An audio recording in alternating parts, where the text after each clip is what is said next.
खोर्धा जिला बोलगड़ ब्लॉक अंतर्गत डीह खौरुणी ग्रामर प्रतिष्ठित देवी मां महिषामर्दिनी पवित्र पीठरे नूतन विग्रह प्रतिष्ठा उत्सव महासमारोह अनुष्ठित हो जाइए। अवसर में कलश यात्रार आयोजन कर शह शह श्रद्धालु माने निकटस्थ हड़ा नदी 108 कलशर एक विशाल शोभायात्रा आरंभ कर संकीर्तन दल सह सुविज्ञ पंडित मानक वेद पठन पूर्वक हुलहुली हरिबोल ताले ताले नगर परिक्रमा सह पूर्ण कलश को यज्ञ मंडप में स्थापन कर पूजार्चना आरंभ कर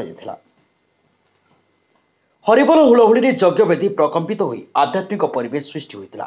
अंकुर रोपण सूर्य पूजा सर्वदेवादेवी पूजा आदि यथाविधि आरंभ कराइथिला। यहां समाजसेवी वासुदेव साहू पक्षर आयोजन कराइथिला बेले डीह खौरुणी ग्रामर समस्त ग्रामवासी सहयोग करथिले। ओडिशार कोण अनुकोणरू आसिथिबा सविज्ञ पंडित माने परिचालना करथिले।